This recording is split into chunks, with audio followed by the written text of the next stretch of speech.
Bom, gente, hoje a gente vai começar o nosso quarto painel dessa semana do tema de Desnudando Estereótipos, uma iniciativa da IMAG e também da Comissão de Equidade de Gênero do TRF3.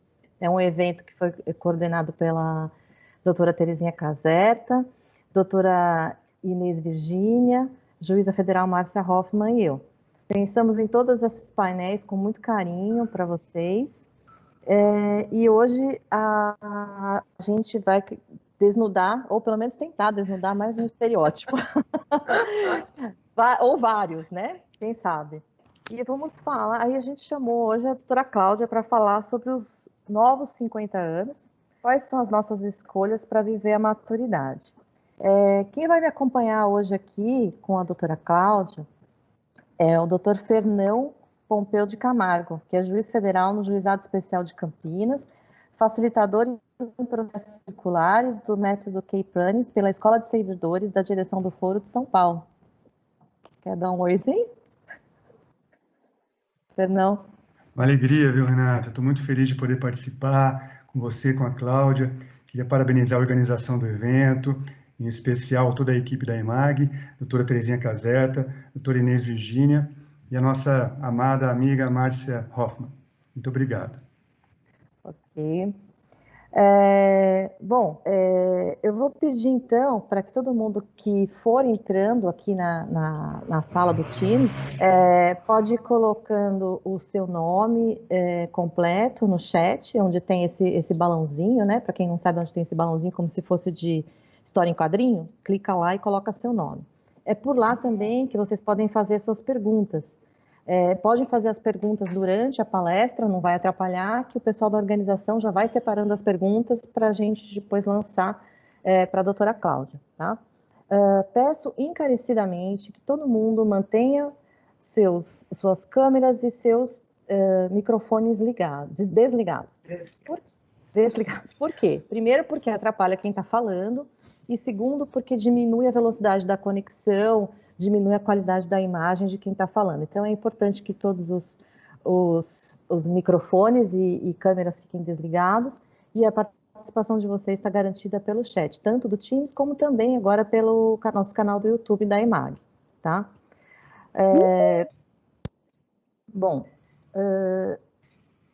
Então, hoje a doutora Cláudia foi chamada aqui para falar um pouco sobre os novos 50. E aí, a partir do momento que ela começar a falar, vocês vão entender o porquê que ela foi escolhida para esse tema. A doutora Cláudia, ela já está na magistratura desde 1998, formada pela Faculdade de Direito do Largo São Francisco, e atualmente ela é juíza federal da 7ª Turma Recursal de São Paulo.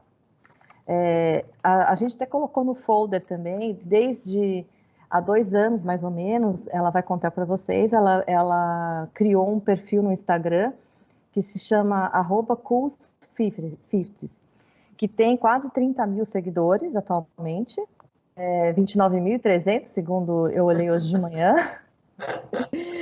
E ela, desde o começo do ano também, ela está escrevendo uma coluna na Vogue para falar sobre esse tema tão importante. Bom, então eu vou passar a palavra para a doutora Cláudia, fique à vontade para contar para a gente como que foi que começou tudo isso, e aí a gente vai depois desenvolvendo e fazendo novas perguntas. Obrigada, Cláudia. Bom, em primeiro lugar, que delícia estar aqui com vocês. Eu só tenho a agradecer. Queria agradecer toda a organização BEMAG, que eles foram gentilíssimos, a Dayana, a Marisa, o Adilson. Queria agradecer também a doutora Renata, doutor Fernão, a doutora Márcia Hoffmann, a doutora Terezinha Caserta, por esse convite, que me surpreendeu, por um lado, porque eu acreditava que dentro da magistratura falar dos 50 anos, até então era um tema completamente novo, porque nós temos a sorte de estar numa carreira onde a idade é valorizada.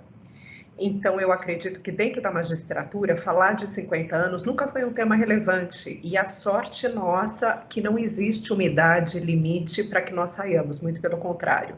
Meninos, eu vou tirar o fone, vou pedir licença, porque eu não estou ouvindo. Vocês estão me ouvindo agora? Vocês estão me ouvindo?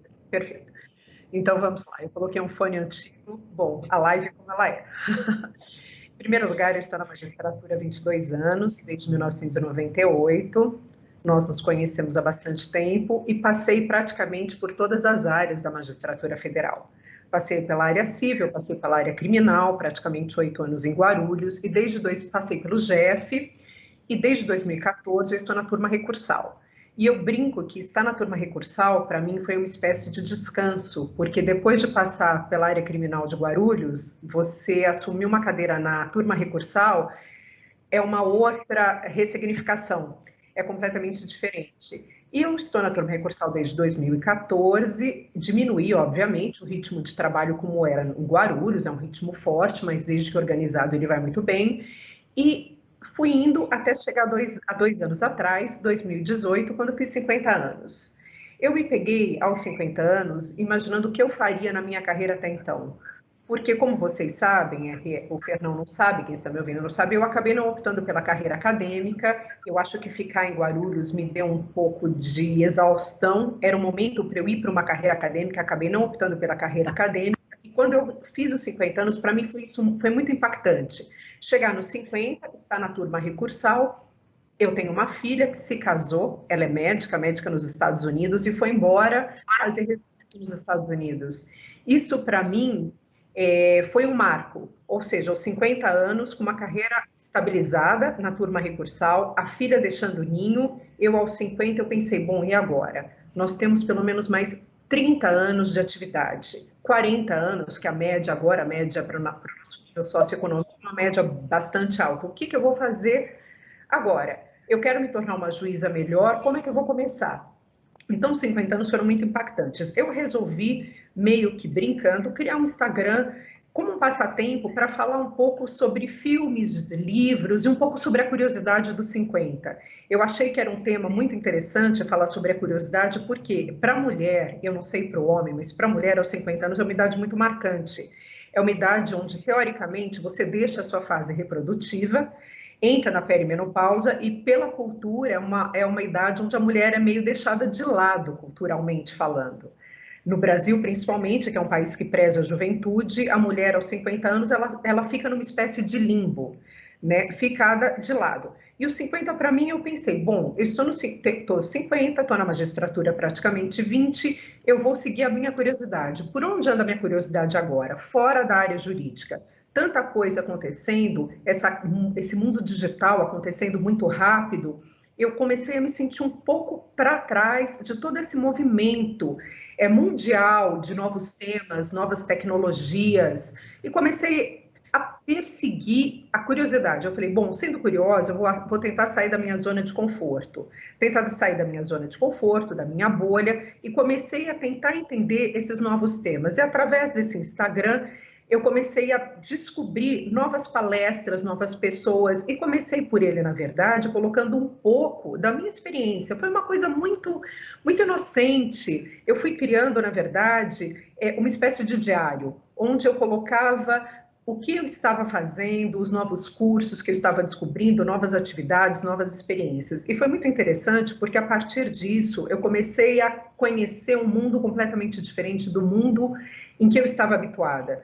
Porque, bem ou mal, eu acabei ficando numa bolha. A turma recursal, uma bolha, como eu não fui para a carreira acadêmica, uma bolha, eu fiquei num nicho de segurança. E a partir do momento que eu me joguei escrever sobre novas experiências, eu comecei a ter uma ideia do que, de fato, estava acontecendo fora da minha zona de conforto. E aí eu pensei, isso é um tema muito interessante para poder ser conversado. E comecei a conversar a respeito disso, sobre a curiosidade, sobre o que é ter 50 anos hoje. O que é muito interessante, Rei, o que eu venho lendo bastante, a nossa geração, essa geração dos 50 anos hoje, é a chamada geração X, ou a chamada geração sanduíche, como eles muito colocam. Por que a geração sanduíche? Porque nós fomos criadas, a nossa geração de 50 anos hoje, primeiro ela foi forjada nos anos 80. Então, é uma geração de mulheres muito criativas, muito fortes. Nós fomos adolescentes na época da ditadura, nós pegamos todas as bandas brasileiras, uma fase criativa, cultural muito efervescente. Isso, então, trouxe para a gente uma bagagem muito grande. E, obviamente, como todos sabem, nós não tivemos os privilégios tecnológicos que têm os millennials. Nós tivemos que aprender, quando entramos na magistratura, a digitar, datilografar, entender o que era um software, um computador. E essa geração foi a primeira geração criada para que acreditava que ia ter uma família e uma carreira profissional. A geração das nossas mães tinha uma carreira profissional se quisesse. A nossa geração foi a primeira geração que nos foi dada essa oportunidade. Vocês podem escolher, vocês podem estudar e vocês podem ter uma família. Não necessariamente nessa ordem, mas a nossa geração foi criada para casar, de alguma forma, e para ter uma universidade. E aos 50 anos hoje, a gente se depara com o quê? Por isso que é chamada geração sanduíche, com uma pressão psicológica, emocional e financeira muito grande, porque muitas vezes nós temos pais dependentes financeiramente, filhos pequenos ainda, aos 50 anos muita gente não conseguiu chegar financeiramente onde queria. Nós temos uma carreira estável, mas a gente sabe que a maioria não é bem, o que está por fora não é bem assim, principalmente para mulher de 50 anos, que, como diz no mundo corporate, ela entra numa idade de abate. Isso eu fiquei chocada quando me contaram que a mulher aos 45 anos, ouvindo isso de uma CEO do Bank Boston, ela entra na idade de abate, ou seja, aos 45 anos ela está fora do mundo corporativo. Então, essa nossa geração de 50 anos, ela é muito pressionada justamente por esses dois motivos, essa geração sanduíche. Pais que se tornam dependentes financeiramente e muitas vezes em termos de saúde, filhos pequenos, filhos adolescentes. A gente tem uma pressão financeira, uma pressão psicológica e emocional, de pensar também, eu cheguei onde eu queria ter chegado? Será que eu cheguei financeiramente onde eu queria ter chegado? Será que eu cheguei emocionalmente? Será que eu cheguei como ser humano onde eu queria ter chegado? Porque aos 30, aos 40, você ainda tem uma perspectiva de 40 anos pela frente. Aos 50 você não tem muito mais. Você chega nos 50, você imagina quantos anos eu tenho de vida ativa. Vida ativa, eu digo, vida saudável, funcional. Quanto tempo eu tenho de vida ativa para chegar aonde de fato eu queria? Isso, quando eu fiz os 50, me gerou uma espécie de depressão muito grande. Porque eu cheguei nos 50 e eu falei, bom, e agora? Eu tenho uma carreira estável, uma carreira interessante, e depois? E quando eu me aposentar? Teoricamente, me aposento com 50, era 52, com a reforma, 54, com a reforma foi para 57. E depois? Eu vou querer ficar na carreira? Não vou querer ficar na carreira? Eu não queria ter o fim da carreira como um estigma. Eu achava, e acredito que a mulher de 50 anos hoje, ela está na plenitude dela, ela está no potencial dela, máximo, em todos os sentidos, porque ela já sabe exatamente o que ela quer e o que ela não quer. Ela já passou por várias experiências pessoais, experiências profissionais, ela não tem mais tempo para perder com coisas que não significam mais nada. Então, aos 50 anos, eu acredito de fato que o que não importa mais a gente consegue deixar de lado. A gente aprende a falar não com muito mais facilidade e a gente consegue ter uma perspectiva a curto, médio prazo do que a gente quer fazer. E o que a gente quer fazer? Essa é uma pergunta que eu me coloquei. O que nós vamos fazer? Se somos casadas, aliás, é muito interessante saber também, eu vi vários estudos, a mulher de 50 anos, se ela está num casamento insatisfatório, ela é a primeira a ter separação.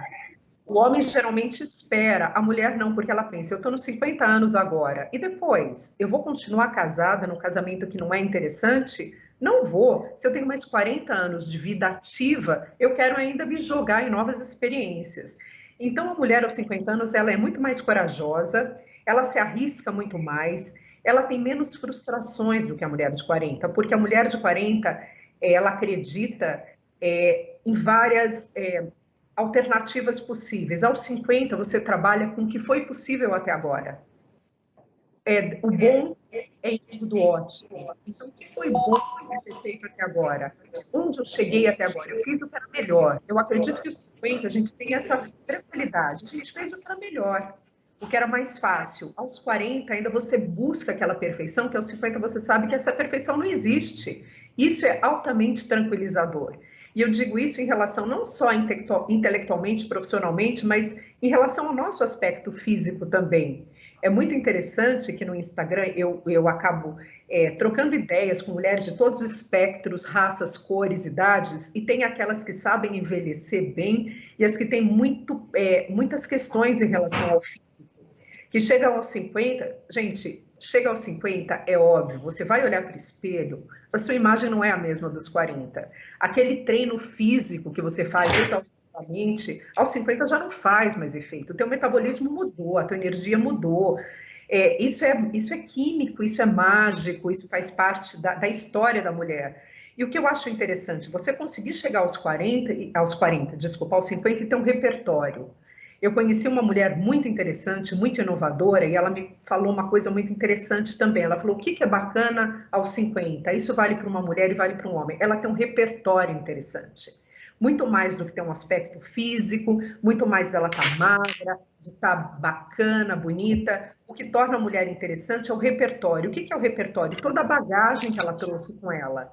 E aos 50, eu acho que é isso que nos torna vivas. Um repertório cultural, um repertório emocional, conversas interessantes, rodas interessantes, expandir o nosso universo. Eu, aos 50, meu universo era um pouco limitado. E aquilo me incomodava, porque eu pensava, eu acho que eu estou me tornando uma pessoa engessada. E eu não quero ser uma pessoa engessada. Eu quero ter pontos de vistas controvertidos. Eu quero que debatam comigo sobre esses meus pontos de vistas engessados. Mesmo tendo filhos adolescentes, que sempre uma filha adulta, um filho adolescente que debate comigo, e a gente sabe quem tem filhos adolescentes é novidade o dia inteiro. Eu queria entender o que era um cisgênero, eu queria entender o que é heteronormativo, o que é um binário. Quer dizer, são temas muito novos. E eu pensei, eu quero chegar aos 50 entendendo o que está se passando.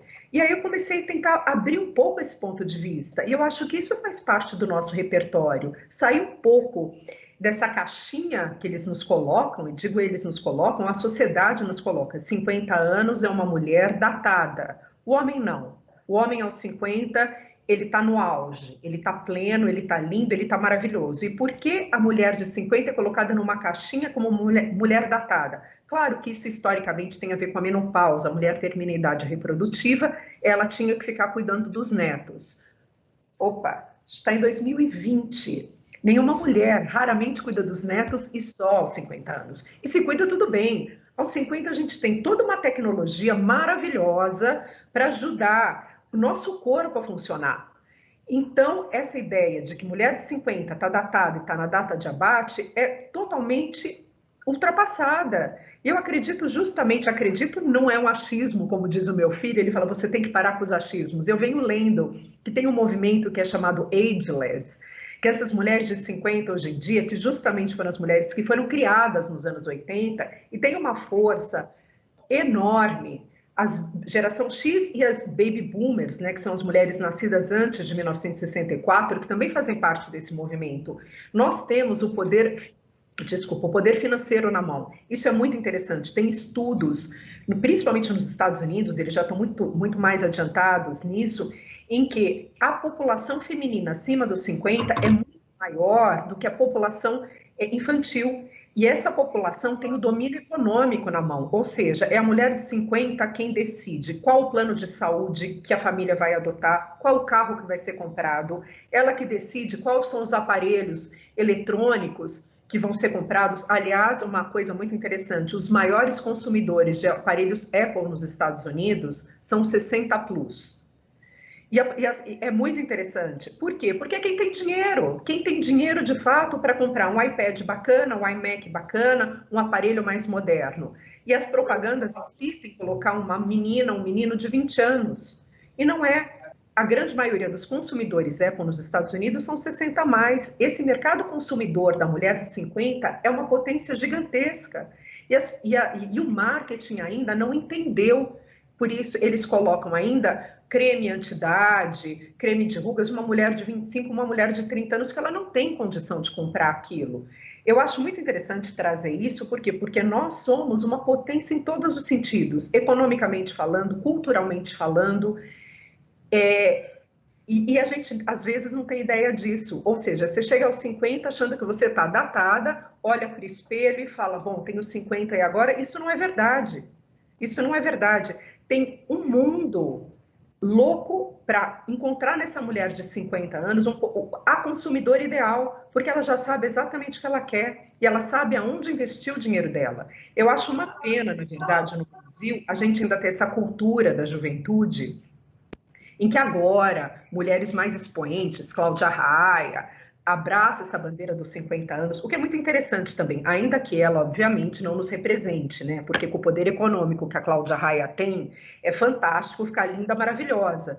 Mas é muito interessante ver que uma mulher como ela também enfrenta problemas. também enfrenta uma discriminação etária, que eles chamam de ageísmo, né, ou etarismo. E é muito interessante ver esse movimento agora, porque isso também traz um certo alento, não é só a gente que envelhece. A Cláudia Raia está envelhecendo, aliás, estrelas maravilhosas, magníficas estão envelhecendo, também passam pelas mesmas questões. E aí fica a questão que eu sempre me coloco, o que eu vou optar agora? Eu vou optar para olhar no espelho e ver aqui, como a Renata sempre brinca, a gente brinca a bochecha do bulldog, né, o rosto caindo, ou eu vou optar por ir atrás de mais conhecimento? Eu pensei, eu vou optar por ir atrás de mais conhecimento, eu quero me tornar uma idosa relevante. Eu não quero ser aquela mulher de 70, que aliás eu também não acho idosa, eu acho que a ideia de idoso hoje em dia, ela tinha que ser redefinida, né? O que é um idoso hoje em dia? Tem homens de 80 anos explodindo ainda. Ela tem essa ideia de ficar em casa, eu acho que isso, na verdade, é o que envelhece. Isso que gera a depressão. A falta da curiosidade, eu acho que nos torna mais velhos, e não a idade. Eu acho que quando a gente deixa de ser curioso, nós nos tornamos obsoletos, e não a idade nos torna obsoletos. Eu acho que tem um repertório, eu insisto porque eu acho essa palavra muito bacana, ir atrás de conhecimento, e eu acho também, de novo o achismo, né? Eu leio bastante, nós estamos numa época fantástica para adquirir conhecimento, e conhecimento gratuito. Não existe mais espaço para falar, eu não sei. Eu não sei. Existem cursos gratuitos fenomenais, principalmente agora na pandemia. Até Harvard disponibilizou cursos incríveis, a Udemy disponibilizou cursos incríveis. Basta entrar no computador e um pouquinho de boa vontade, o mundo se descortina para a gente. Hoje a gente pode fazer até um curso de aprender a fazer podcast, até um masterclass de jardinagem na telinha do computador. Isso é um privilégio da nossa geração, um privilégio do tempo atual. Aliás, se tem uma coisa bastante datada que eu aprendi também a falar na minha época. Quando você fala na minha época, data e revela, não a sua idade, que eu acho que a idade, na verdade, não é um problema. Na minha época, você fica fora da época atual. A nossa época é agora. E a gente tem que aproveitar tudo o que a tecnologia está oferecendo. Ficar em casa, sem ter o que fazer, esperar, como dizia Raul Seixas, a morte chegar, não é mais uma opção. Não é uma opção. Acredito, de fato, que os 50 é o começo de um novo momento. Aliás, eu tenho um guru da idade, ele chama Chip Conley, é um americano fantástico. Para quem tiver interesse, dá o Google, depois eu até coloco. O Chip Conley, ele se formou em Stanford com 26 anos. Ele foi um dos primeiros criadores dos hotéis boutique e explodiu nos Estados Unidos com os hotéis boutiques. Aos 52, ele foi convidado para ser o CEO do Airbnb. Era uma turma de jovens, super millennials, 26, 30 anos, que chamaram o Chip Conley aos 52 para ser justamente o CEO do Airbnb. E ele pergunta, ele tem TED Talk, o TED Talk dele é maravilhoso, os podcasts dele são maravilhosos, são uma injeção na veia de ânimo quando a gente acha que aos 50 nós estamos datados. Ele entrou numa sala de millennials no Airbnb, imagina, que devia ser, e ele aos 52, ele fala, o que eu posso agregar? Eles falaram experiência. Conhecimento, informação o Google oferece. Experiência e conhecimento, só uma pessoa de 50 plus pode trazer. E ele explodiu no Airbnb. Ele foi o CEO do Airbnb e ele criou agora uma comunidade que chama Modern Elder Academy. É uma academia de idosos, né, pessoas mais velhas no México, onde ele faz, obviamente, caríssimo, mas é maravilhoso seguir todo o pensamento dele, onde ele traz a experiência dele e os professores dessa academia dos 50 plus. E quando ele fala sobre a idade no podcast, no YouTube, TED Talk, Chip Conley, C-H-I-P Conley, ele é a pessoa mais inspiradora para falar sobre idade. Se eu estiver terminando, vocês me contam que aí eu só termino, porque é muito interessante. Ele tem um pai que tem 85 anos e ele levou o pai dele para fazer scuba diving, mergulho, quando o pai tinha 85 anos. E o pai falou, mas você tem certeza? Você tem 85 anos. O pai dele falou, eu vou viver mais 10. Eu vou viver até os 95. Se eu não experimentar tudo nesses 10 anos, eu vou morrer sem ter tido essas experiências maravilhosas. Então, eu acho isso fantástico. A gente sabe que com saúde, com condições financeiras, com boa vontade, a gente vai viver pelo menos até os 90, ou seja, nós temos mais 40 anos. Como eu quero quero viver esses 40 anos. Eu quero viver plena. Se o meu corpo for funcional, por isso que eu trabalho bastante o exercício, acho que é uma coisa que a gente diversifica, não faz mais exercício para ficar sarada, mas para ficar forte e andar, porque é inevitável, né? As nossas juntas são diferentes. A mulher tem uma coisa muito cruel, que a mulher tem a menopausa, né? Os estrogênios no pé, a gente tem alterações de humor horrorosas, e o estrogênio, a baixa de estrogênio coloca gordura onde antes a gente não tinha, a mulher adquire uma barriga tal da menobele que ela também não tinha. O tempo é cruel quando se fala de hormônios para a mulher, mas a gente tem possibilidades, meio cultura para buscar como diminuir esses efeitos da menopausa e trazer isso como um plus.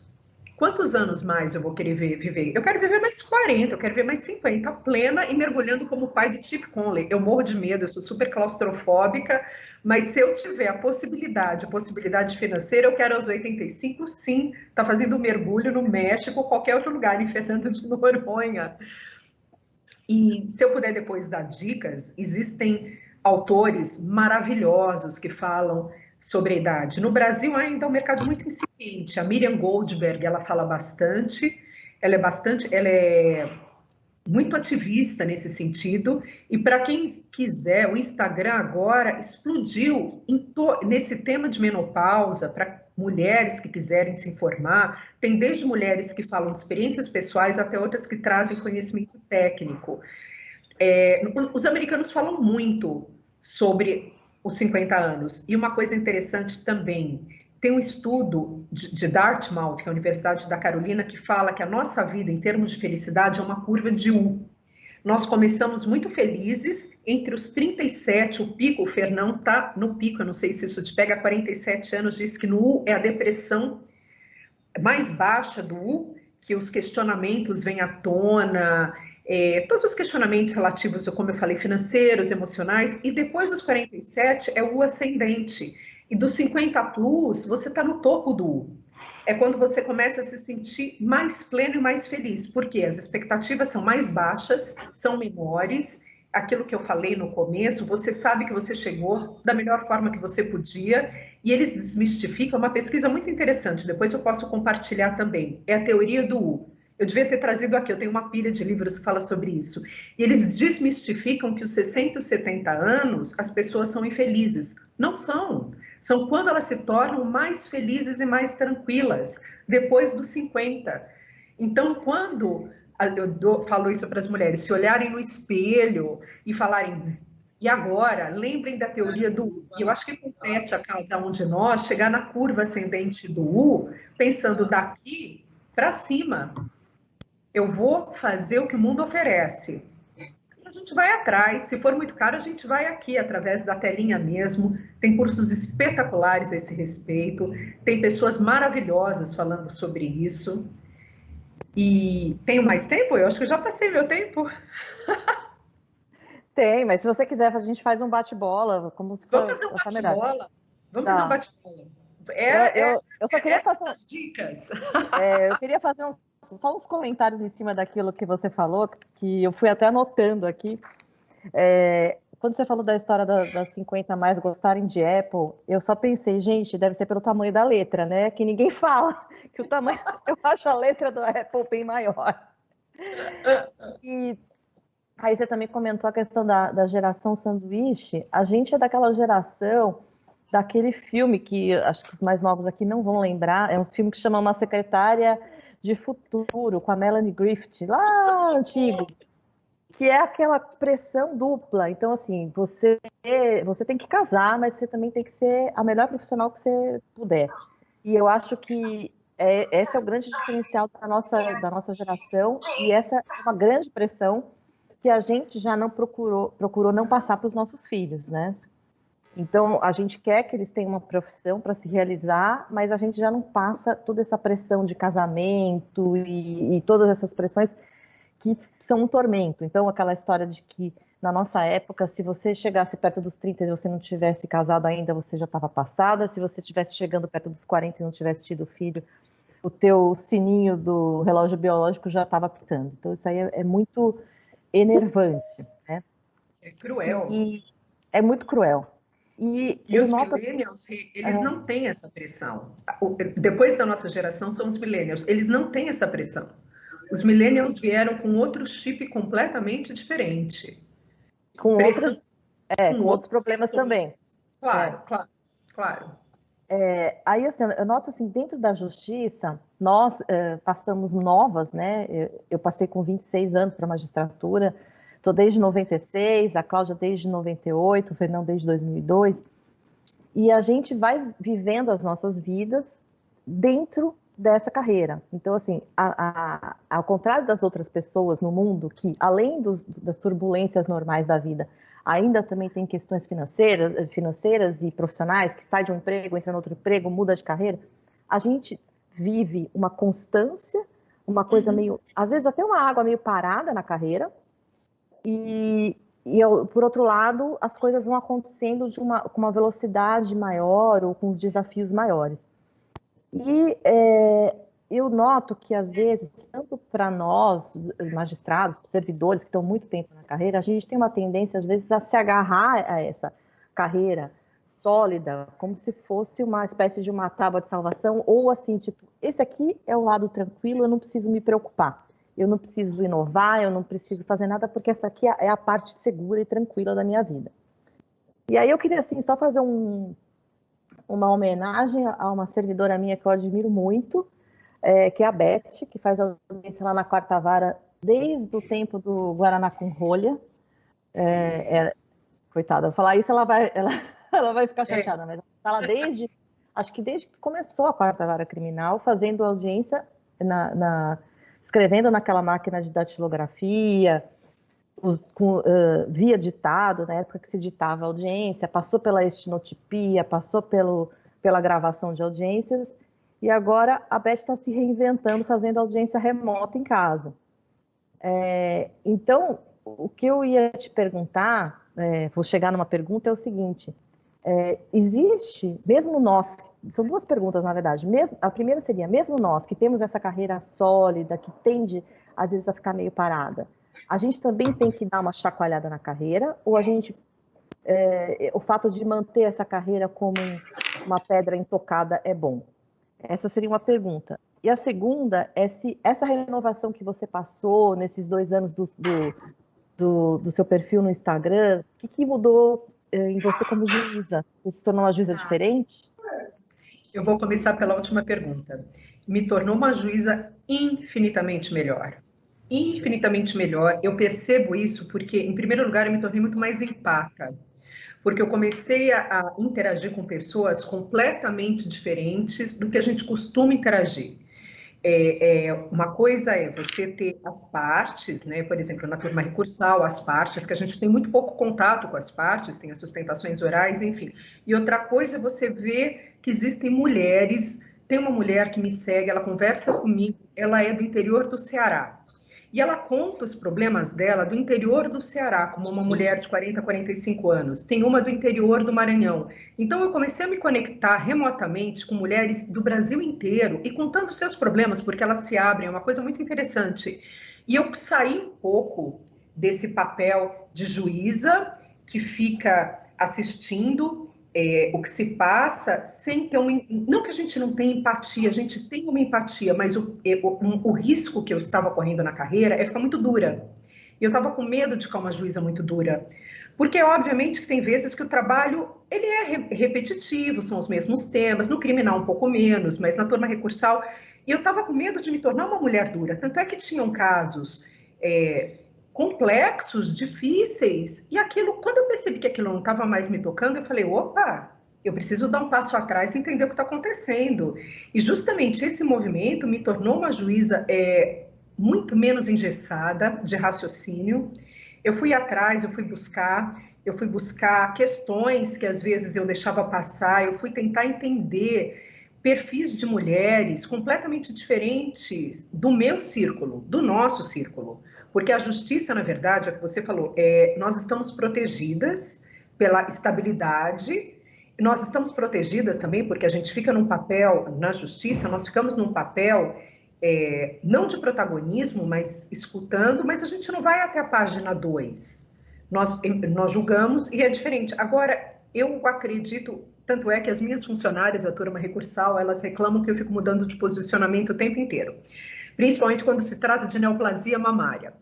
Ela, mas doutora, a senhora não dava. Quando via que ela podia trabalhar, eu falei, mudei meu posicionamento, porque eu comecei a ver, de fato, o que se passa. Nós moramos em São Paulo, nós somos privilegiados, nós temos acesso ao Sírio, ao Oswaldo Cruz, ou talvez outros hospitais.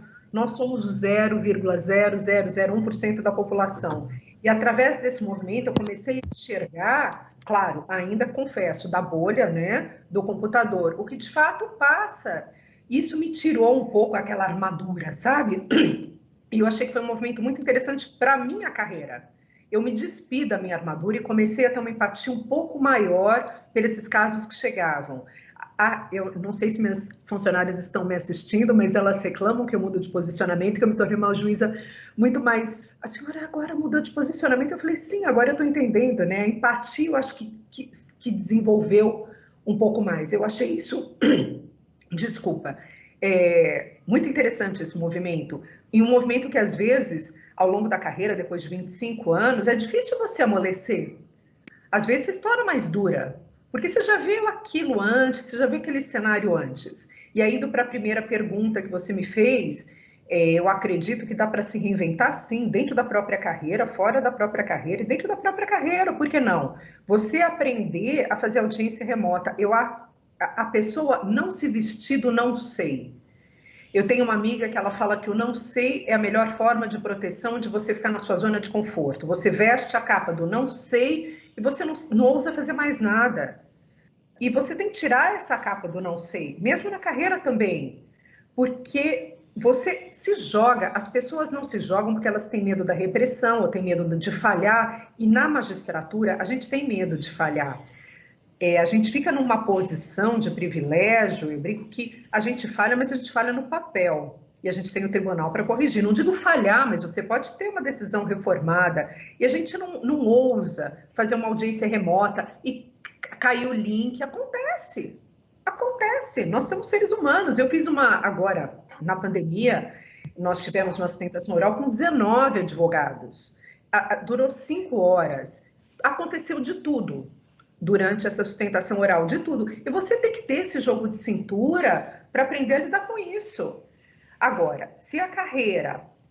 o que eu acho também muito triste é ver pessoas, funcionários, juízes, definhando na carreira porque acredita que é só aquilo, que o mundo acabou quando eles se aposentam. Não, não é. Você pode ter essa carreira, se reinventar dentro da própria carreira, a gente tem cursos, ou então projetar o que você vai fazer fora dela. Não é? Nós temos essa possibilidade e nós temos a vantagem, como você falou, da estabilidade. Meninos, eu tenho uma amiga que ela brinca, a pandemia é o incêndio, a economia são os escombros. A gente ainda está começando a apagar o incêndio. A gente não tem ideia dos escombros que vão vir. E nós temos o privilégio de estar aí dentro e a gente tem que usar esse privilégio a nosso favor, tanto financeiro quanto estabilidade, para procurar coisas para nos acrescentar. E não se vestir da capa do não sei. Eu acho que isso não é mais possível em 2020. Adorei essa capa do não sei, muito boa. É muito confortável, né? É confortável, não sei. Vai aprender. Vamos passar a palavra para o Fernão para fazer suas considerações, perguntas, o que você quiser falar, Fernão. Muito obrigado, Rê. Fico muito feliz de poder estar participando e testemunhando o entusiasmo com que a nossa querida Cláudia vem adentrando, né, nessa nova fase dos 50. Eu conheci a Cláudia logo que eu entrei no concurso em 2002 e desde então eu venho sendo um seguidor da Cláudia. Então, eu sou um dos primeiros seguidores. Agora, sabendo que esse trabalho que ela vem desenvolvendo atraiu 30 mil seguidores para que possa ser trocado experiências a respeito desse tema, eu fico feliz de ter sido um dos primeiros, viu, Cláudia? Porque a nossa amizade, ela ela foi construída em bases sólidas, né? A gente tem muitos momentos felizes juntos, e sempre conversando a respeito dos estereótipos, sempre buscando olhar para os estereótipos de uma forma transformadora, sempre procurando trazer um novo olhar para dentro da nossa instituição.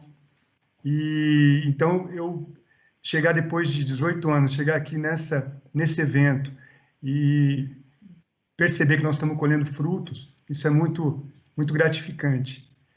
Eu gostaria de trazer uma pergunta, Cláudia, para acrescentar, né, no debate. Dentro dessa sua trajetória, que a gente se conheceu, você estava na geração dos 30, aí passou para a geração dos 40, e agora, chegando nos 50, essa sua consciência de hoje é fruto de um amadurecimento, né? O tempo traz uma sabedoria. E eu queria lhe perguntar se dentro dessa trajetória, para chegar na consciência que você se encontra hoje, de vida, se está havendo um diálogo interno, né? Na busca das razões da nossa existência, da essência da vida. Como que você trabalha essa questão, né, desse contexto, dentro do que você trouxe também, de que a vida ela é finita, né? Tem um momento em que nós vamos partir para outras dimensões. Então, você tem como acrescentar, você pode acrescentar algo em relação a esse diálogo existencial que acontece dentro de nós com a nossa essência? Claro, claro. Eu vou por décadas. Nos 30, eu ainda estava no modo sobrevivência.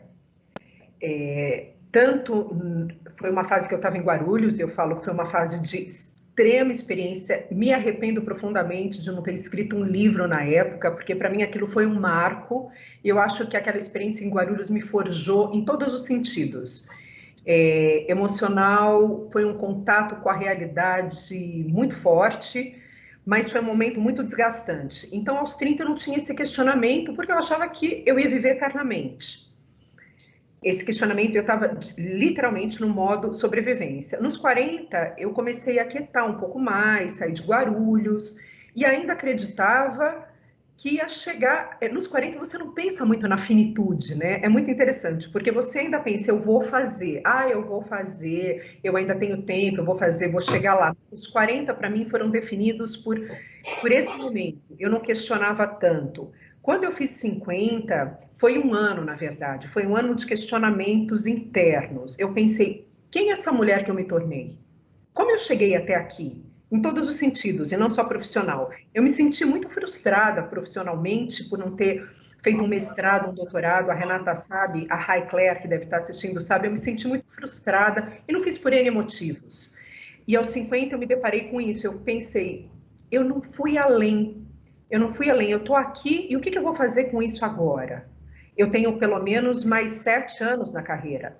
O que eu vou fazer com ela? Como eu vou me tornar uma juíza melhor aqui dentro? Como eu vou me tornar uma mulher mais interessante fora também? E esses questionamentos começaram. Só que, Fernando, não é tão simples como eu estou aqui falando, as coisas não foram tão simples assim.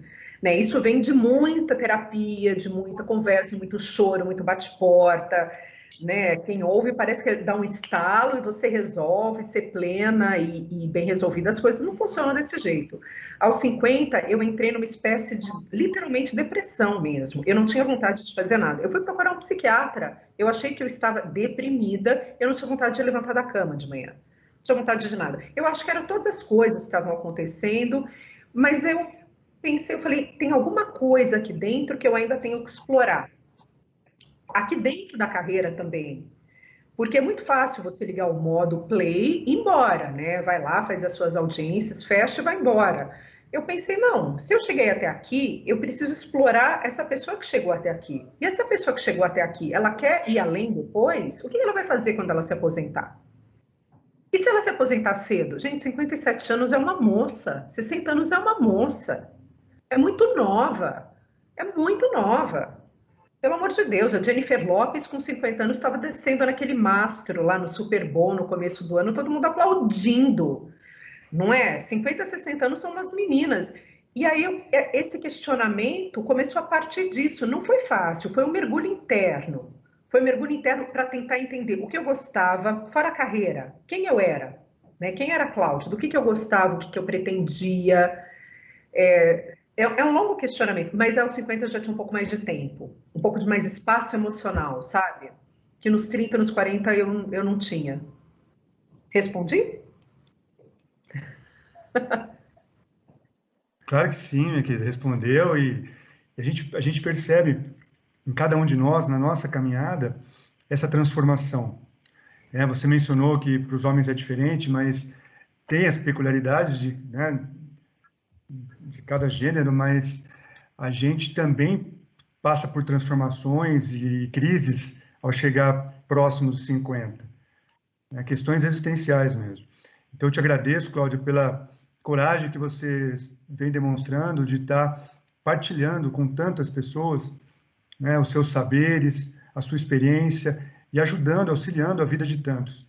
Eu vejo que dessa forma a gente pode estar construindo novos paradigmas aí para as relações sociais e vencendo estereótipos que muitas vezes nos aprisionam, né, em situações que já não são compatíveis com os tempos atuais. Então, agradeço e passo a palavra novamente para a nossa anfitriã, Renata. Obrigada. Eu só queria fazer uma colocação que eu esqueci, e eu não sei se isso é bom ou ruim. Quando tem sustentação oral na turma, e o advogado se refere à parte que ela é uma idosa de 50 anos, quando ele fala assim, a parte é uma idosa de 50 anos, eu tenho que ficar quieta, claro. A nossa condição, é o que eu sempre brinco, cultural, financeira de 50 anos, nos permite fazer muitas coisas do que uma mulher de 50 anos, como parte, muitas vezes ela não tem, óbvio. A gente tem que ter esse olhar, né? Isso é muito claro. Mas a palavra idosa de 50 anos não entra mais na 7ª turma. Eu já falei, doutor, se o senhor repetir, eu nego provimento ao recurso. Idosa de 50 anos aqui não entra. O que se não faz na argumentação, né? Essa é muito boa.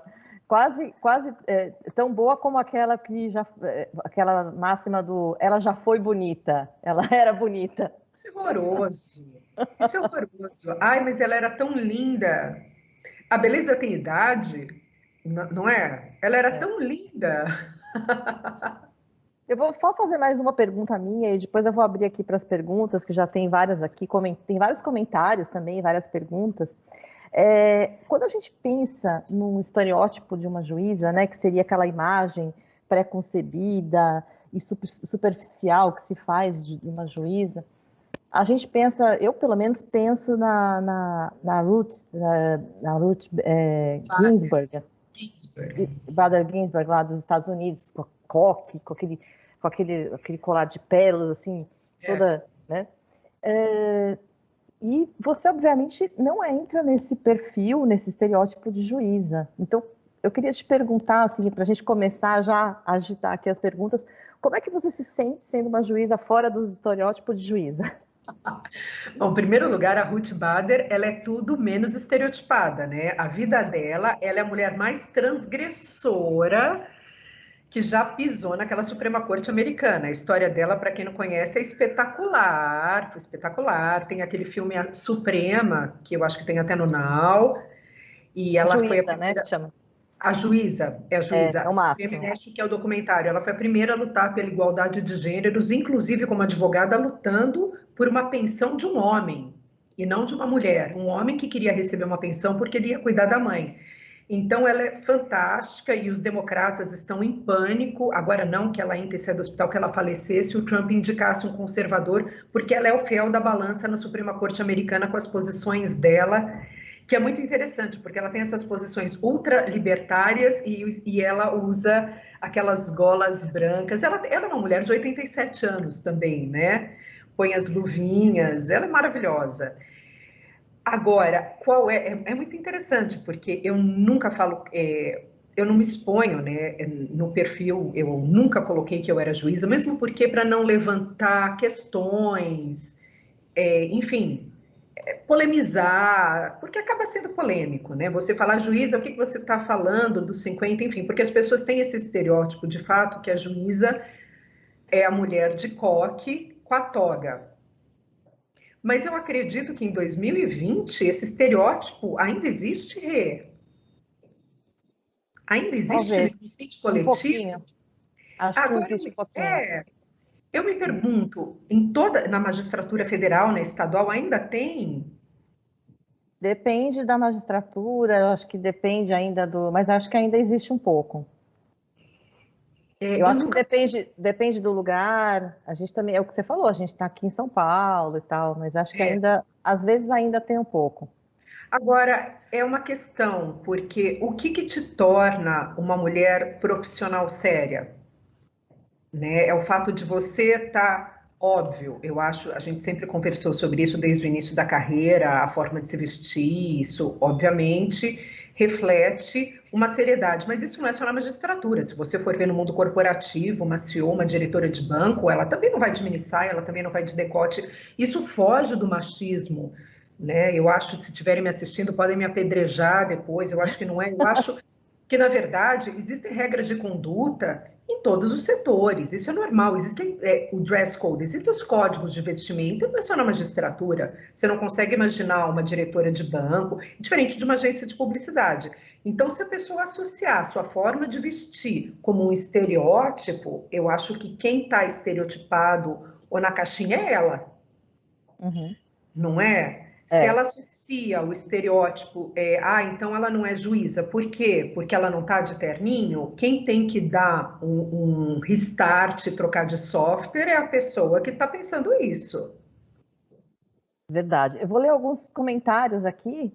A Ana Maria Santos da Silva falou o seguinte, que ela temia muito a menopausa, que ela achava que não se sentiria mais mulher, que seria o fim. E hoje ela vê a menopausa como algo extremamente libertador. E ela falou que a aposentadoria também aconteceu isso, que ela se aventurou em outras áreas. E aí ela pergunta: você não acha que justamente porque a mulher de 50 é mais consciente, sabe o que quer, faz com que o mercado de marketing se afaste? Quero dizer, é mais trabalhoso atingir essa mulher exigente. O que você acha? Isso é um tema que, olha, dá para fazer um outro Google Meet a esse respeito. É um tema que eu adoro, leio e tive a sorte de conversar com várias pessoas que trabalham em consultoria de marketing a esse respeito. É, Foi interessante, eu acabei conhecendo pessoas desse mercado e elas me falaram o seguinte: o problema do marketing, hoje em dia a mídia é feita por jovens de 25, 26 anos, porque é um mercado que ainda paga mal, não paga bem, então ele acaba pegando pessoas recém-formadas. Uma pessoa de 26 anos, ela não entende o que uma mulher de 50 quer. E ela não entende ainda que a mulher de 50 ela quer ser representada. E o mais interessante, a indústria, a grande indústria de cosmético, ela acredita que refletir uma mulher de 50 anos não vende. Colocar uma mulher de 50 anos apresentando um creme, alguma coisa nesse sentido, não vende. Ou seja, você junta numa ponta uma pessoa de 26 anos que acredita que estampar uma mulher de 50 não vende, você não vai atingir nunca. E não é só porque a mulher entende o que ela quer, porque tem uma indústria toda focada na beleza da juventude. E isso tem um movimento incrível ainda tentando trabalhar. É só ver a L'Oréal, claro, a Jane Fonda é a Jane Fonda com quantos anos? A L'Oréal colocou a Jane Fonda como garota propaganda. A Coty tem indústrias americanas que colocam, mas elas colocam atrizes. Agora, só para explicar como essa indústria de marketing, de publicidade não entende, de fato, eu tenho uma grande amiga que ela tem um Instagram de menopausa. Só sobre menopausa, muito técnico, ela é muito grande na Argentina e agora ela está no Brasil. E ela tem 50 anos, ela acabou de fazer 50 anos. Ela foi procurada por uma indústria, Procter Gamble, para perguntar se ela não queria fazer propaganda de um absorvente para incontinência urinária. Ela quase pegou, ela falou assim, vocês não estão entendendo. Então, eles associam ainda a mulher de 50, a indústria, e era um menino, era um jornalista de 26. De 26, bom, eles se tornaram amigos. Eles acreditam que a mulher de 50, ela vai fazer uma propaganda de um absorvente de incontinência urinária. Então, não é só respondendo a pergunta dela, porque ela sabe o que ela quer, eles se afastam. eles ainda buscam a juventude para estampar as campanhas. É bem por aí mesmo. Por falar na Jane Fonda, a Ana Carolina de Veiga Jardim Pérez deu uma dica aqui, que é uma série que nós duas já vimos e também eu amo, que é a Grace and Frankie, no Netflix. E para quem não viu, é maravilhosa. E vou partir para uma pergunta da Márcia, da nossa querida Márcia Hoffman, que falou o seguinte: Sócrates dizia, já idoso, só sei que nada sei. A mulher, depois dos 50, pode assumir, sem medo de ser feliz, só sei que nada sei, sem medo de ser filósofa? Claro, claro. Aos 50 eu descobri que eu não sabia nada. Nada. Eu me deparei, principalmente agora na pandemia, que a gente teve tempo para ficar em casa e nós fomos, assim, afundados por cursos, né? Eu não sei vocês, mas era curso de tudo quanto era lugar, curso gratuito. Eu comecei a me deparar com um mundo que eu falei, gente, existe isso? Nossa, nem sabia. Aí eu descobri que eu não sei nada. Eu não sei nada. E a gente aprendeu, a gente não está aqui no Microsoft Teams, a gente não descobriu o que é entrar no Zoom, o que é entrar no Google Meets, o que é aos 50, 47, 30, enfim. E é uma delícia assumir que você não sabe. É tão libertador. Não se vestir da capa do não saber, é diferente. Né? Quando fala não sei, não vou fazer, é uma questão engessada. Agora falar eu não sei. Ok, vou aprender. Ótimo. A Keila Lemos Hackney, acho que é assim que eu leio o sobrenome dela. Ela perguntou assim: como vocês veem os haters a respeito das mulheres que não poderem fazer isso ou aquilo por serem mais velhas? Lembrei dos comentários ferinos sobre uma publicação de foto da Madonna recentemente. Eu vou pedir para os dois responderem, então. Essa publicação da Madonna rendeu horrores e a Madonna tem uma resposta maravilhosa que ela deu há 2 anos atrás, quando ela foi receber um prêmio no Billboard Awards. E a Madonna falou o seguinte, ela falou, eu estou na mídia desde 1983. Ela falou, se eu tenho 60, ela está com 62 anos, por que eu não posso estar no palco? Ninguém chegou para Picasso aos 80 anos e falou que ele não podia pintar mais. Ninguém falou para Steven Spielberg aos 70 que ele também não ia ser mais cineasta.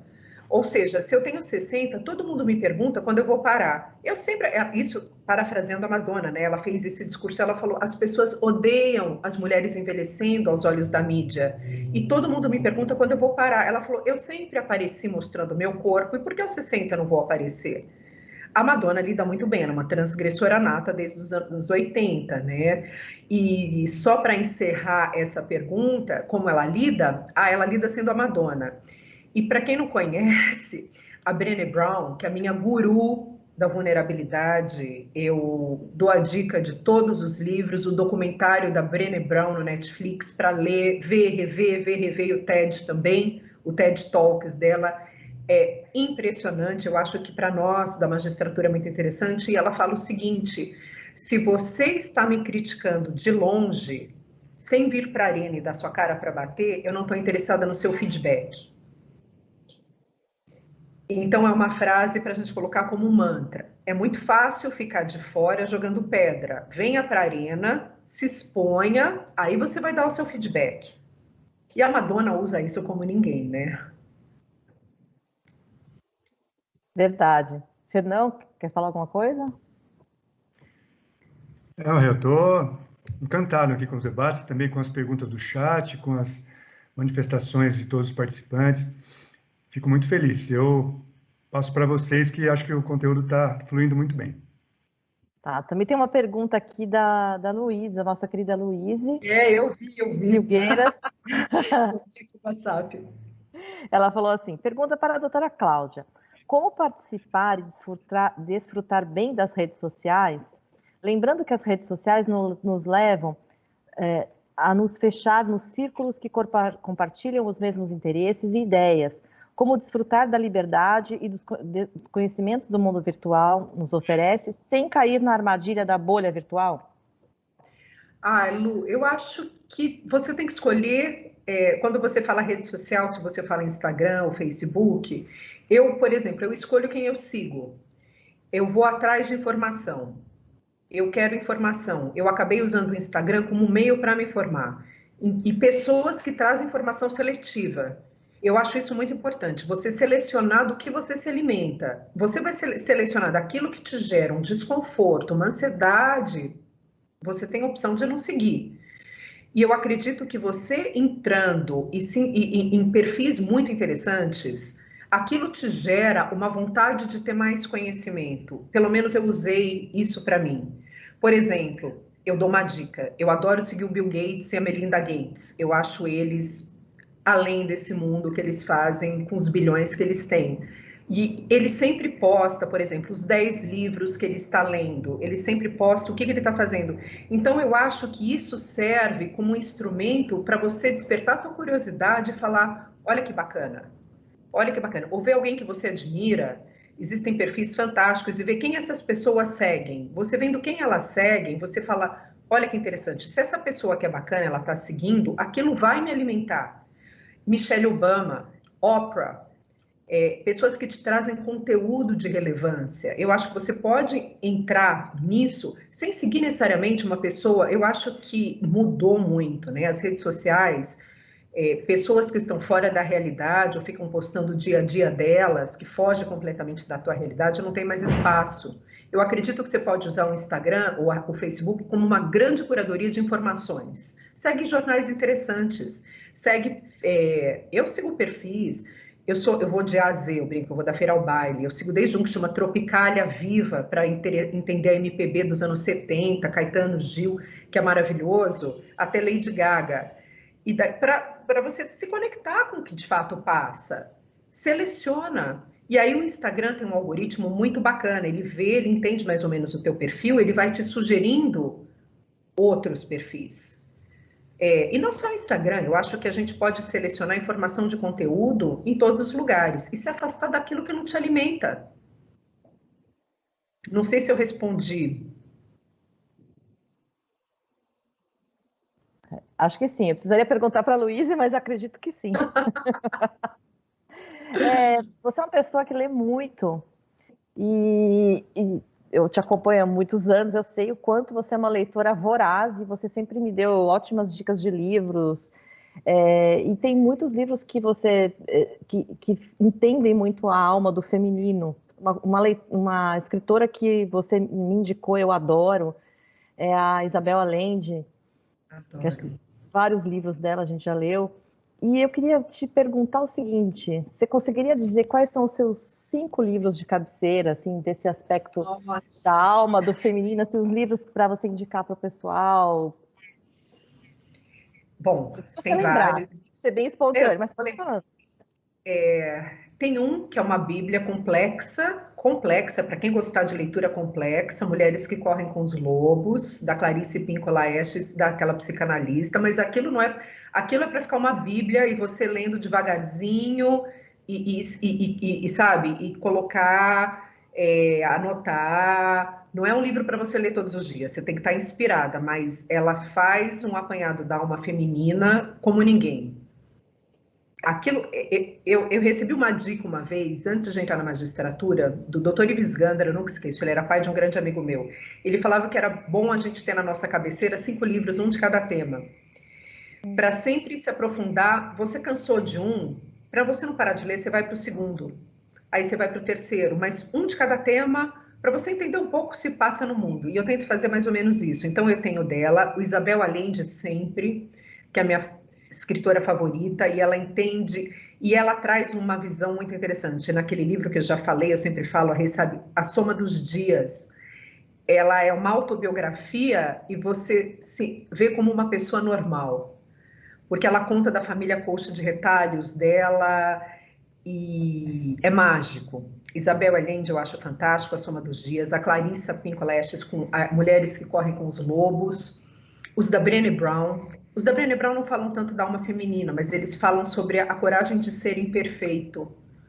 E isso é muito interessante nos dias de hoje, que a gente tem essa pressão por performance o tempo inteiro, que é muito complicado. Talvez na nossa idade a gente vai desacelerando, mas a Brené Brown traz esse olhar sobre a performance como a gente se torna vulnerável de uma forma que a vulnerabilidade é coragem. Eu indicaria A Coragem de Ser Imperfeito, da Brené Brown, que é impressionante. Nossa, a da Melinda Gates, lembrei, o da Melinda Gates. Agora eu não lembro o título em português. Eu tenho aqui, eu já vou anotar. A Melinda Gates fala uma coisa muito interessante. Aí já vai um pouco além da... É o único livro que ela lançou, vai um pouco além da alma feminina. Ela fala que ela faz aquele trabalho da filantropia na África. Ela fala que dar poder às mulheres é você levantar uma sociedade. Então ela conta da experiência dela e do Bill Gates, da fundação deles na África, que como comunidades muito, muito, muito pobres, quando você dá poder, cultura e instrução para essas mulheres, é a única forma de você criar redes de apoio feminino e levantar a comunidade. Não existe cultura, não existe enriquecimento sem você trazer cultura. Eu não gosto dessa palavra, empoderamento, mas é uma palavra que define. Você dá poder a essas mulheres. É só, se quiser, depois eu dou a dica, é da Melinda Gates, é o único. E tem mais um que é o livro divertido, que é da Ruth Manos, é assim, Mulheres Não São Chatas, Elas Estão Cansadas.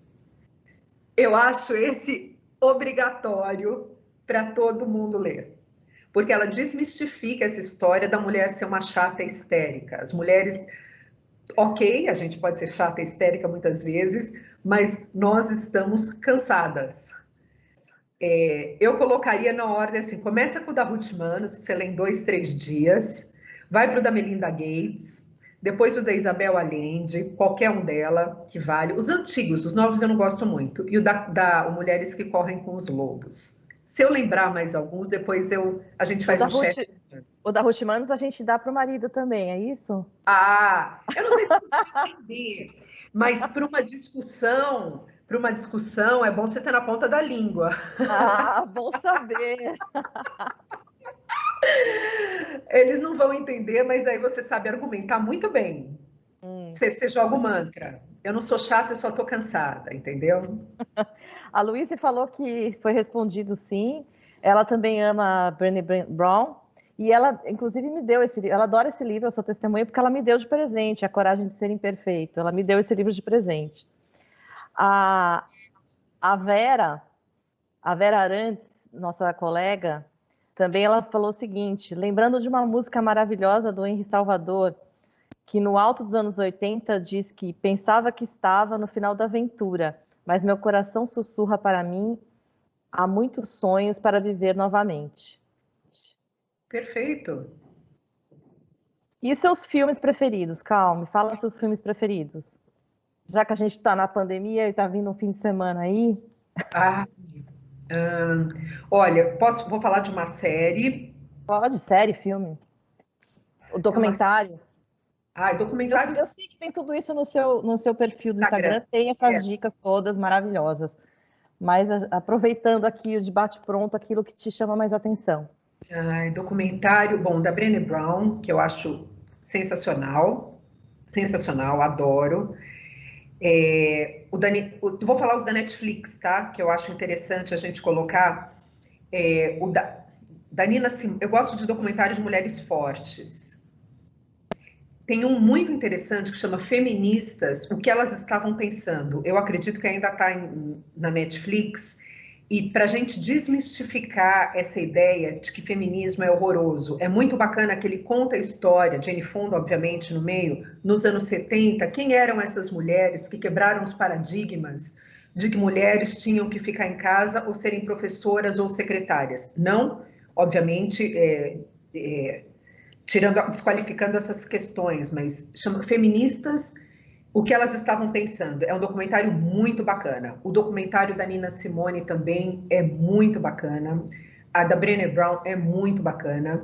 Tem um filme lindo de morrer que chama Nossas Noites, no Netflix, que é com Robert Redford e a Jane Fonda, que é maravilhoso. Ele fala já de uma idade mais avançada, mas quando duas pessoas beirando os 80 resolvem sair das suas solidões e se juntarem, independente de amor ou não. É um filme profundo, delicado, lindo, lindo, lindo. Nossas Noites. Grace and Frank, eu acho que é um ícone. Tem um, Rê, na Netflix, eu preciso fuçar aqui, se eu fuçar eu te dou, eu vou lembrar do nome, mas é incrível, com duas atrizes, com a Toni Collette, que eu adoro, chama Inacreditável, tenho quase certeza, eu acho que está no Netflix.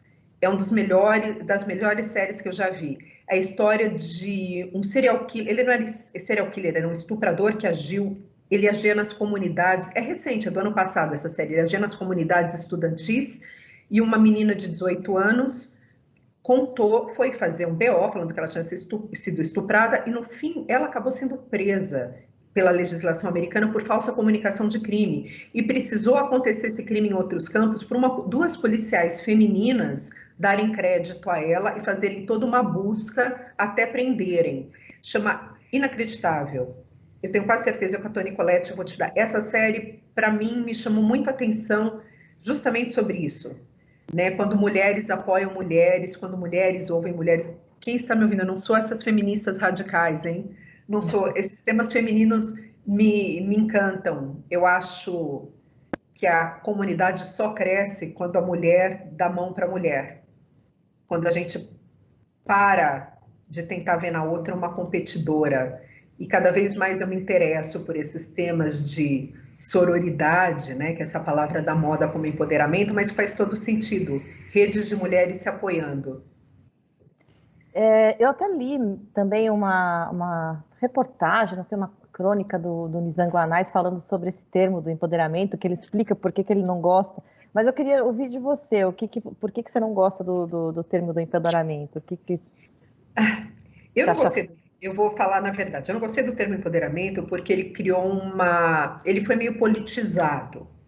Né, há 2, 3 anos era meio uma ideologia política partidária falar de empoderamento feminino. E, na verdade, o empoderamento é uma tradução do empowerment, né, que o americano já usa há bastante tempo, que é dar poder às mulheres. E aí ficou uma palavrinha meio desgastada, né, empoderamento, mulheres empoderadas, e teve uma conotação meio ideológica. E eu achei, como sororidade também, eu acho que essas palavras que são muito interessantes, elas acabam tendo uma conotação ideológica e perdem o sentido quando de fato eles têm que ser usados. E eu aprendi também, né, quando a gente fala que a gente aprende bastante, essa palavra feminista, empoderamento, sororidade, eles eram usados com uma conotação ideológica, e a gente sabe que foram muito explorados isso em campanha política. E quando a gente vai ver o sentido real dessas palavras, tirando essa conotação, elas são muito interessantes e fazem muito sentido em 2020. Né? E não é dar poder às mulheres iguais aos homens. Quando a gente fala de feminismo, não é mulher é igual ao homem, não é isso. É você tirar a mulher de uma condição, como diz a Simone de Beauvoir, o segundo sexo, e trazer para ela, com todas as diferenças, que ela tem as diferenças, o acesso. Né? Então, não é que eu não goste, eu acho que ela tem que ser bem colocada. E quando eu não sou feminista, eu só acredito que a mulher tem que ter o mesmo acesso a tudo numa sociedade atual. A Raicler até comentou aqui, eu ia pedir justamente para a Cláudia falar sobre sororidade. Veio boa hora. Eu falo. Essa palavra também foi super desgastada, né? Tem gente que detesta. Sororidade vem de soror, né? Irmã, mulheres apoiando mulheres, que para a gente ainda é uma coisa nova, né? Porque a gente sempre viu, não sei para gerações depois da nossa, a gente sempre via a mulher, eu não sei de onde isso vem, uma mulher como uma competidora, né? Ou ela é mais bonita, ela é mais jovem. O homem não tem isso. A mulher sempre viu.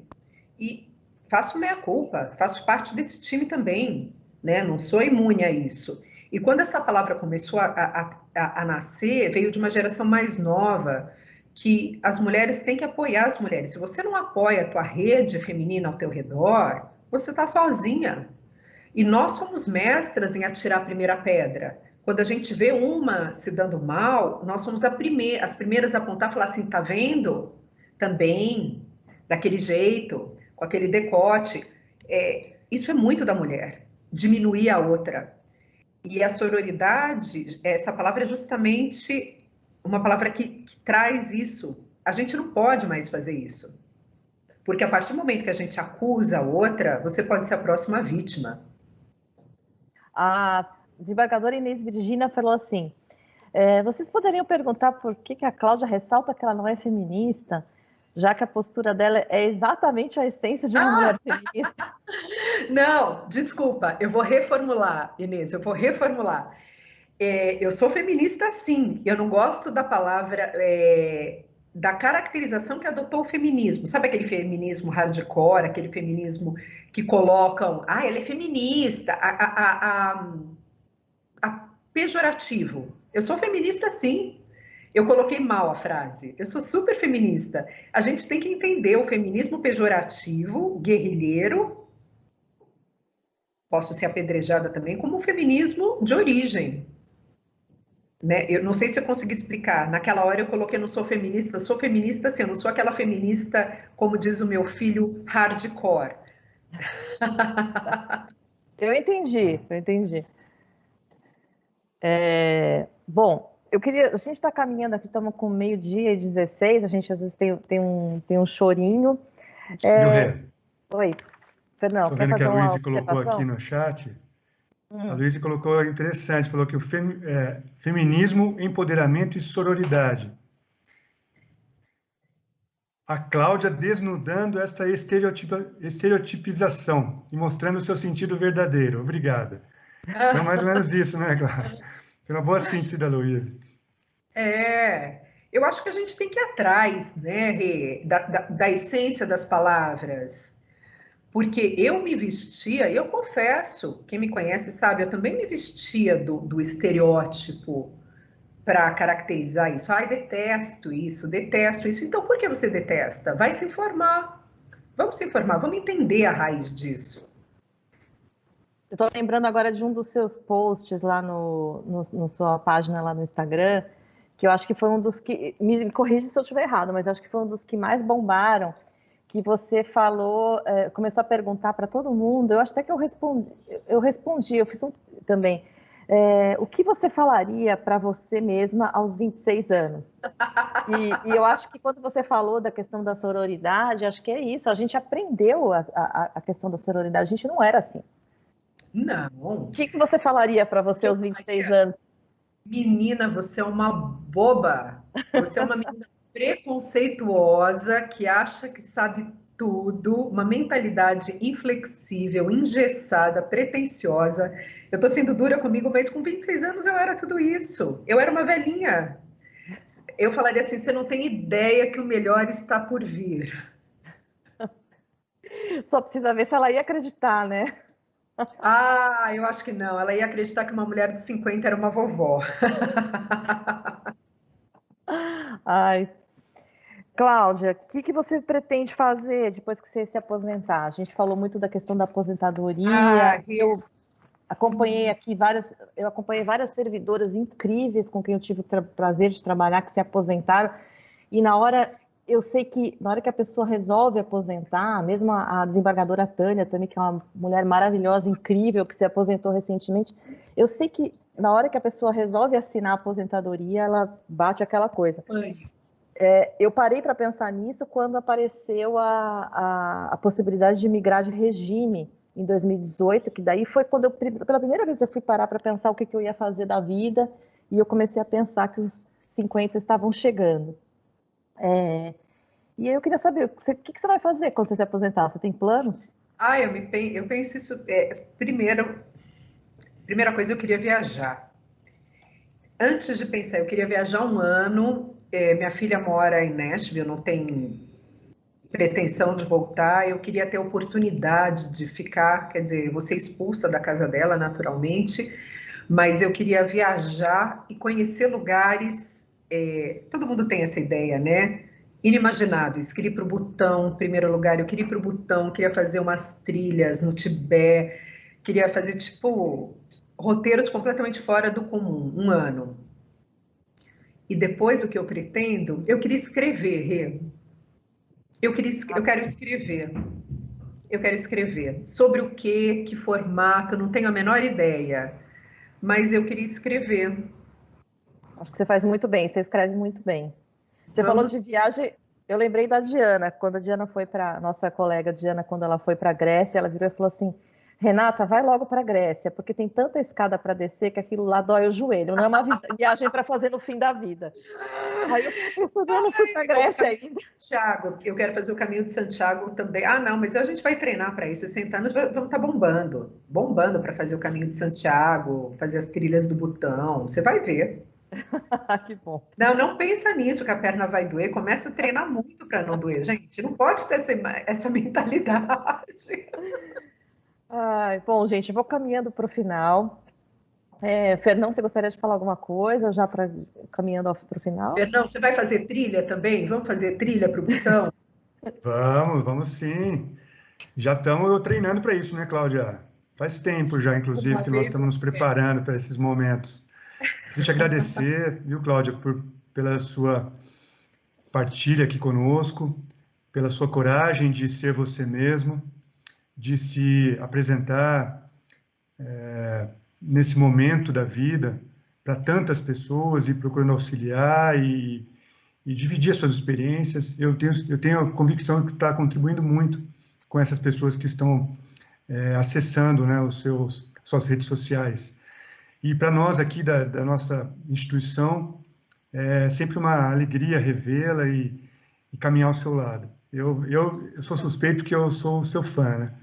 Eu queria agradecer a Renata, que também é uma referência para todos nós, agradecer novamente a coordenação do evento, em especial a doutora Terezinha, a doutora Inês Virgínia e a Márcia Hoffmann. E uma ótima tarde para todos. Vamos continuar com essa postura de desnudar os estereótipos, que nós vamos construir um novo mundo. Obrigado. Com certeza. Cláudia, queria que você falasse as suas palavras finais. Agradeço imensamente a tua participação, fiquei muito feliz. Eu fiquei super, super honrada de ter sido convidada, super honrada. Confesso que nem dormi essa noite. Fiquei tensa, pensando, porque quem me conhece sabe que eu sou discreta, eu não apareço, eu não gosto de falar, eu estou na turma recursal quietinha, reclusa, e vir aqui na arena, né, na arena de fato, eu fiquei bastante tensa, mas eu pensei, não, são meus amigos queridos, eu estou conversando com os meus amigos queridos sobre experiências de vida, né, e como isso enriquece o nosso trabalho, porque afinal nós somos uma somatória e essas experiências de vida nos tornam profissionais melhores, profissionais mais seguros, enfim. Então, eu só tenho a agradecer. Bom, Fernão nem se fala, querido. Ainda vou correr como você. Uma vez eu fui correr com o Fernão disparou, eu fiquei comendo poeira atrás, eu achava que eu era uma atleta. Então, eu tenho que treinar muito ainda para fazer essas trilhas que eu falo. Rê, teu trabalho é maravilhoso de humanização da EMAG, acho fantástico. Muito obrigada, muito obrigado. O que precisar falar dos 50, de novos paradigmas, você sabe que pode contar comigo. Agradeço também a doutora Terezinha, a doutora Inês, a Dayana, que foi fantástica, incansável também, aqui, para eu não falhar a hora que eu entrasse. E é isso, queridos. Muito obrigada. Cláudia, nós agradecemos imensamente. Superou as nossas expectativas aqui da IMAG quando a gente planejou o curso e acho que todo mundo teve muitos elogios aqui no chat, acho que foi muito interessante a sua visão, acho importante que você compartilhe realmente a sua experiência, você não fique escondidinha, você não é mulher para ficar escondidinha, tem que continuar compartilhando e colaborando aqui com a gente na IMAG. Pode me chamar, eu vou com o maior prazer. Eu gostaria, então, de convidar a todos para amanhã. A gente tem o nosso último ciclo de palestras, no mesmo horário, agora nessa horinha antes do almoço, para esquentar nosso almoço, amanhã às 11 horas. A gente vai ter a Bruna Benevides, pesquisadora de gênero e diversidade, transfeminista, com o tema Mitos e Tabus sobre a Diversidade de Gênero, com a intermediação da desembargadora Inês Virgínia e da juíza Márcia Hoffmann. Espero vocês todos amanhã. E então desejo um ótimo almoço e uma boa tarde a todos. Obrigada, queridos.